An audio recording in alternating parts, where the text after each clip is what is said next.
Salam, saudaraku yang terkasih dalam nama Tuhan Yesus. Kita ketemu kembali dalam channel Firman Kebenaran Kristus.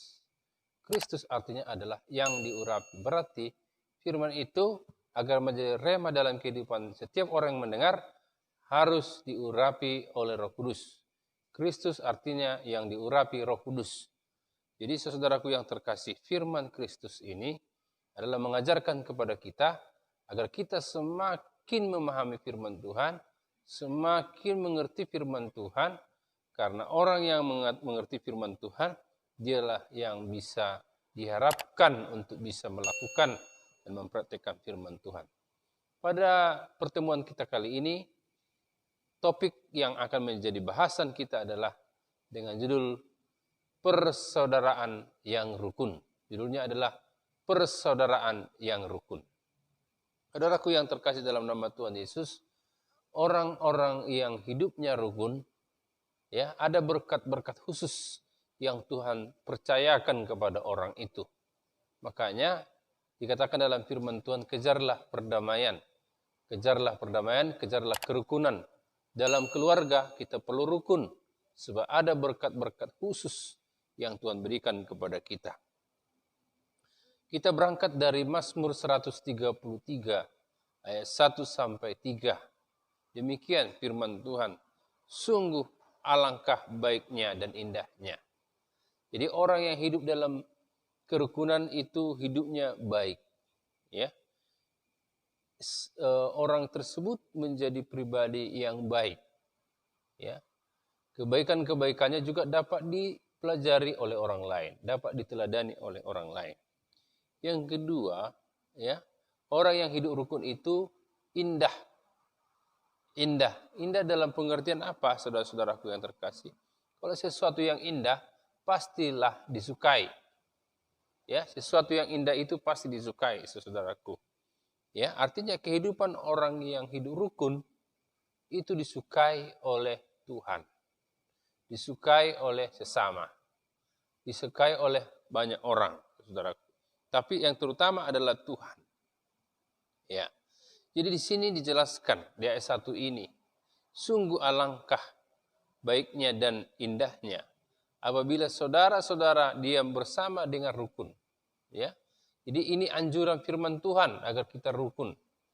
Ya, jika ada gesekan, jika ada persoalan di tengah-tengah rumah tangga, cepat selesaikan. Hidup rukun itu berkatnya luar biasa. Orang yang hidup rukun itu, saudaraku, di ayat 2, seperti minyak yang baik di atas kepala. Minyak yang baik. Jadi orang-orang yang hidup rukun, ya, layak menerima yaitu minyak yang baik. Ya, apa itu minyak yang baik? Ya, perlu dijelaskan di sini, minyak yang baik adalah urapan Roh Kudus. Minyak yang baik adalah urapan Roh Kudus. Nah, orang-orang yang hidup rukunlah yang dipercayakan mendapatkan urapan Roh Kudus. Ya. Nah, urapan Roh Kudus itu dimulai dari kepala. Ya. Kalau dalam rumah tangga, kepala itu adalah suami. Ya. Suami adalah kepala. Sebagai imam di tengah-tengah rumah tangga harus menjadi pribadi yang diurapi minyak kepalanya atau diurapi Roh Kudus hidupnya. Ya. Jadi pengurapan ini turun dari suami terlebih dahulu. Ya, meleleh ke janggut. Ya, meleleh ke janggut. Berarti ini berbicara, janggut itu berbicara tentang ya orang-orang yang berjanggut, ya, orang-orang yang dewasa rohani. Jadi orang-orang yang dewasa rohani harus selalu ya, diurapi Roh Kudus, ya, dimulai dari suami, ya, turun nanti kepada istrinya, turun nanti kepada anak-anaknya. Ya, yang meleleh ke janggut Harun dan ke leher jubahnya, ya.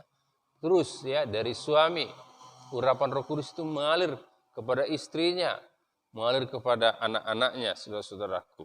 Ya. Jadi ini ke leher jubahnya, jubah, ya. Jubah itu berbicara apa? Kalau dalam firman Tuhan dikatakan jubah itu berbicara tentang perbuatan. Jubah itu tentang perbuatan. Berarti perbuatannya juga adalah perbuatan yang benar. Kalau Roh Kudus sudah di atas kepala, Roh Kudus sudah mengurapi kita, perbuatan kita juga menjadi perbuatan yang benar. Tindakan kita, tindakan yang benar, tindakan yang relevan dengan firman Tuhan, tindakan yang sesuai dengan firman Tuhan. Maka pengurapan ini sangatlah penting.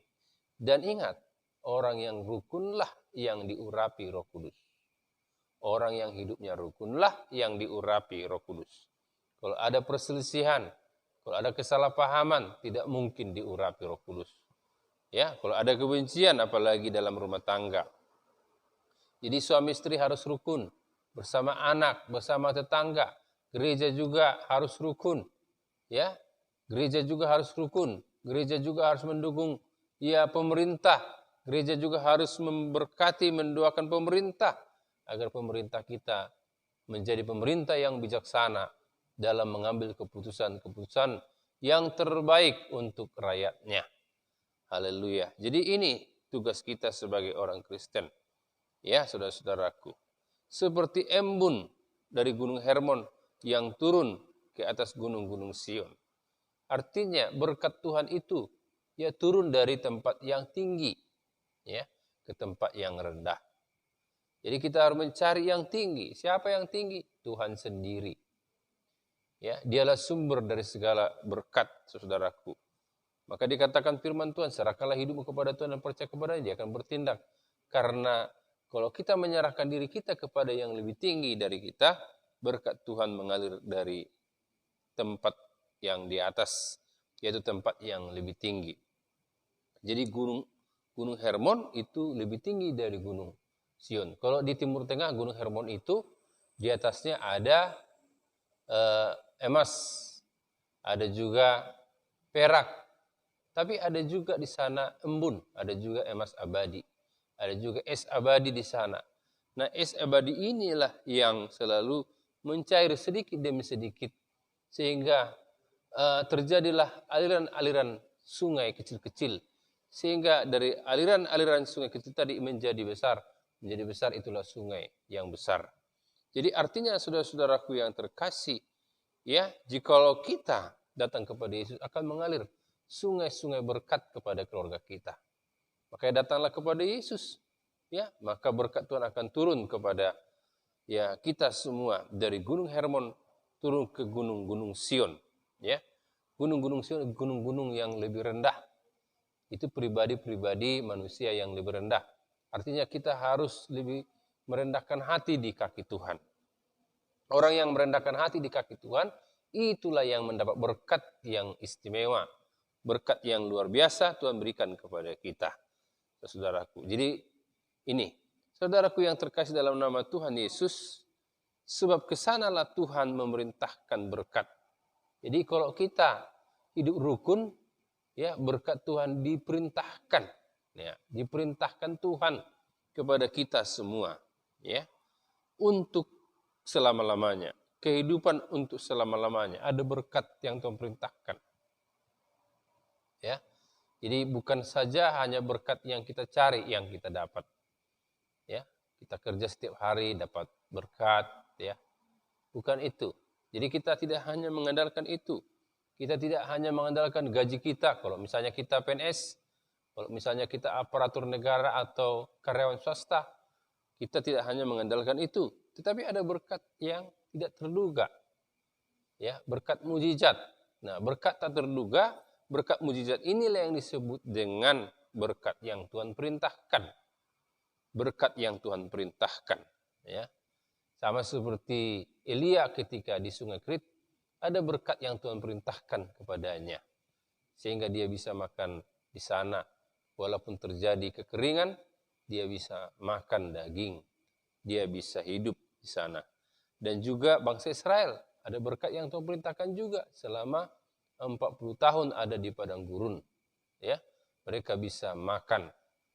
Ada berkat yang Tuhan perintahkan sehingga berkat-berkat itu datang tiap pagi. Karena mereka dipelihara dan dibela oleh Tuhan. Jadi orang Kristen harus mengerti berkat ini. Ada berkat yang kita cari sendiri, ada juga berkat yang Tuhan perintahkan. Jadi agar kita lengkap pemahaman kita tentang berkat ini. Jadi dalam hal ini ada dua berkat, ya, dalam pokok bahasan ini ada dua berkat. Berkat yang kita cari sendiri atau berkat yang kita usahakan, dan juga berkat yang Tuhan perintahkan. Nah, jadi berkat ini, saudaraku, pasti dimiliki oleh orang-orang yang rendah hati. Saudaraku yang terkasih. Ada sebuah ilustrasi, pernah ada kejadian, saudara-saudaraku, waktu dulu Uni Soviet belum pecah menjadi negara-negara bagian. Ya, saudara. Di sana ada seorang hamba Tuhan atau anak Tuhan yang dipenjara karena ya percaya kepada Yesus, karena terima Yesus, dia sangat gencar memberitakan tentang Yesus, saudaraku. Nah, terjadilah ya, dipenjarakanlah dia, dimasukkan dia ke dalam penjara bawah tanah, ya. Tetapi selama bertahun-tahun, ya, dia dikurung, tidak dikasih makan, tidak dikasih minum, tapi bisa hidup. Kenapa dia bisa hidup? Kenapa dia bisa hidup? Ya, ternyata saudara, itulah ada berkat yang Tuhan perintahkan, ya, kepada dia. Setiap pagi, setiap sore, setiap siang, pagi, siang, sore, dia selalu ada yang ngasih dia makan. Tahu saudara siapa yang ngasih dia makan? Ya, yang mengasih dia makan adalah tikus, saudaraku. Disuruh Tuhan, ya, tikus untuk mengantar kentang, mengantar daging, mengantar makanan, sehingga setiap pagi dia makan. Siang hari bisa makan, malam hari juga bisa makan. Nah, ini berkat yang tidak diusahakan, ya. Tapi berkat yang Tuhan langsung perintahkan. Jadi harus tahu kita berkat-berkat ini, ya. Jadi jangan ya hanya dengan mengandalkan kekuatan sendiri. Jadi nanti kita mengatakan ya karena aku, ya. Ya, lebih banyak justru berkat yang Tuhan perintahkan daripada berkat yang kita cari. Mungkin saudara bekerja satu hari, gaji satu hari mungkin 200-300 ribu. Tapi terkadang berkat yang Tuhan perintahkan bisa tiba-tiba saudara dapat berkat 100 juta, 200 juta, bisa. Ya. Terkadang ya di luar pemikiran kita. Ya. Tuhan itu sungguh dahsyat memelihara. Tapi syaratnya tadi rukun. Rukun dan juga urapan Tuhan turun, dan rukun berdoa, rukun berserah kepada Tuhan. Dan yang berikutnya, hidup untuk selama-lamanya. Artinya, orang yang hidup rukun ada hubungannya dengan kedatangan Tuhan kali yang kedua. Kehidupan yang kekal yang Tuhan mau percayakan kepada kita. Ya, jadi saya himbau kepada saudara yang menyaksikan channel ini, nah, peliharalah hidup rukun dalam rumah tanggamu, dalam pekerjaanmu, dalam gerejamu, dimanapun harus ada budaya rukun. Karena ada berkat rupanya yang melimpah kalau rukun. Berkat yang Tuhan perintahkan. Inilah saudaraku yang saya mau sampaikan, yang saya mau bagikan. Semoga saudara mengerti dan kiranya Anda diberkati lewat channel ini. Biarlah Tuhan dimuliakan, Tuhan diagungkan, Tuhan berkati saudara dimanapun saudara berada. Salam, sekian, haleluya, amin, amin, haleluya.